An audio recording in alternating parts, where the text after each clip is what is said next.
use they, them pronouns. I am a queer, neurodivergent, disabled young person, and I come from a Cambodian Chinese background. Consent to me means, well, I feel like I need a lot of information when I get consent or give consent. And so I feel like, to me, consent is a lot about like what I know and then whether I can make a decision around like whether I want to do that or not do that thing. Hi, I'm Tiara.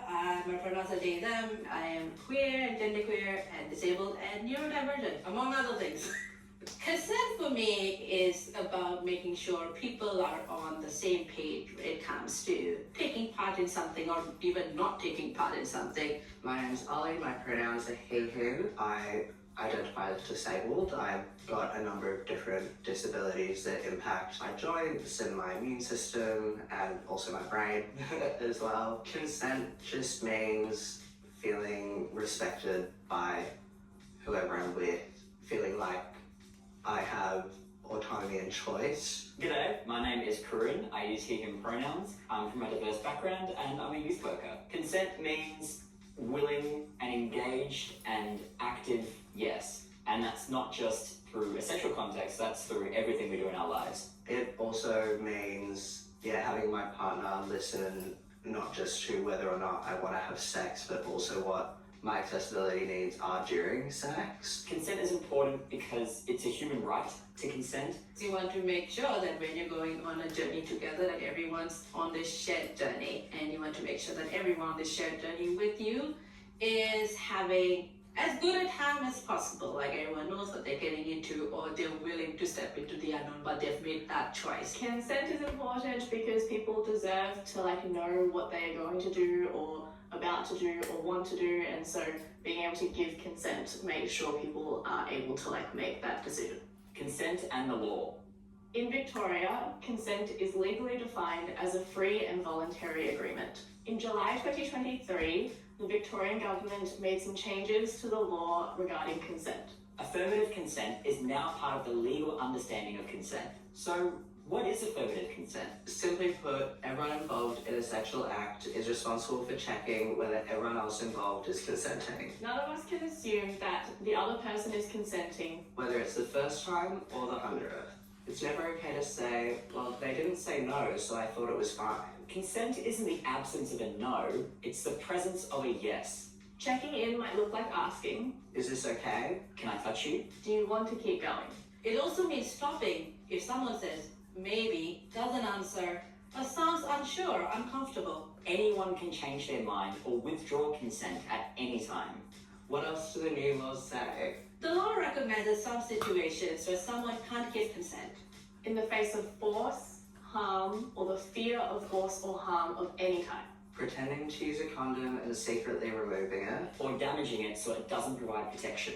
That's also called stealthing. If they're unconscious. If they're drunk. Coercion or intimidation. Pressuring or threatening someone is not consent. Abusing a relationship of trust or authority. If someone's in a position of power, like a teacher with a student or a doctor with a patient, a person might not feel safe to say no. If someone can't say no, that's not consensual. Misleading someone about whether they're getting paid for sex, if that's what everyone agreed to, also violates that consent. That's the law. There are also other ways we might think about consent in our lives. Here are some common ways of talking about consent. Enthusiastic consent. You might hear people talk about enthusiastic consent. It's about looking for that active presence of a yes. But as the name suggests, it's more than that. It's also about looking for enthusiasm. That passion or eager interest that indicates desire. When we talk about enthusiastic consent, you might hear people say, if it's not a hell yes, it's a no. Enthusiastic consent centers and celebrates desire without shame. It gives people the message that your feelings matter. If you don't really want this, that is fine and you don't have to. That's a really important and reassuring message. Especially in a culture that can make people feel pressured or feel obligated to say yes. Enthusiastic consent has its limits too. Enthusiasm isn't the only emotional state that someone can have when they're consenting. Someone trying something out for the first time might feel more nervous or cautious than excited. Sex workers can consent to sex with a client. They aren't obligated to feel enthusiastic about their jobs. Just like someone working at a supermarket doesn't necessarily have to love scanning your groceries. It's a job. Not everyone experiences attraction. Some ace or asexual people don't want to have sex at all, and that's fine. But for those that do, they might want to hook up as a way to connect with their partner. Even if they aren't actually experiencing that sexual desire themselves. People trying to get pregnant might have sex at certain times. Whether they're feeling enthusiastic at the moment or not. If it helps their chances of conceiving. A focus on just one emotion, enthusiasm, can erase a whole array of other experiences.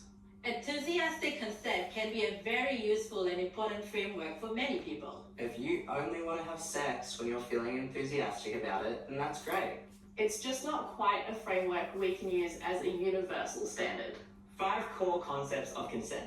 Another way to describe the idea of consent is by using the 5 core concepts of consent. These say that consent has to be free and voluntary, specific and informed, affirmative and communicated, ongoing and mutual, and reflects capacity. These core concepts acknowledge the importance of being informed and knowing what you're consenting to. Consent is an ongoing conversation. In saying free and voluntary, it reflects the reality that a coerced yes is not consent. Specific and informed emphasizes that saying yes at a specific time for a specific act is just that. Someone might be up for making out, but not exactly for taking their clothes off. Or say yes to one kind of toy, but not another. Reflex capacity is meant to address situations like being drunk or being asleep where that person can't give consent. On the other hand, capacity is a concept that is often weaponized against disabled people.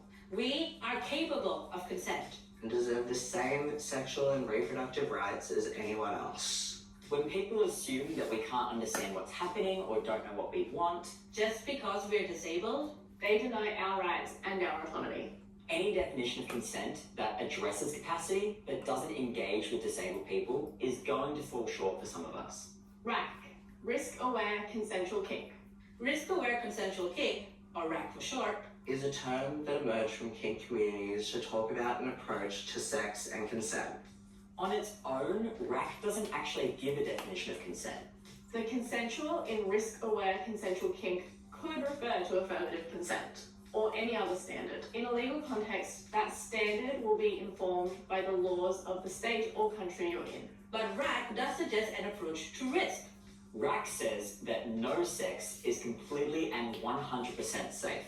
Whether it's kink or vanilla, your first time or your 100th, whether you're trying something new or have settled into a routine. There's always some kind of risk. And that's okay if you're okay with it. If you're having penis in vagina sex, there could be a risk of pregnancy. If you're trying out impact play, there can be a risk of injury. The risk might be emotional. Or maybe you're just risking a disappointing evening. Or being tired the next day if you're staying up late. RAC suggests that we can't eliminate all risk from sex. Any more than we can eliminate all risk from other activities. By acknowledging that and being aware of the risks, we can think about how to minimize them. We can use condoms or IUDs. Have someone knowledgeable teach us about new toys. Have honest conversations about our wants and hesitations with our partners. And we can each decide what's worth trying for us. As long as everything's consensual and we're actively checking in with our partners, it's up to us what we want to do. The legal definition of consent sets a baseline. It's the minimum that we have to do.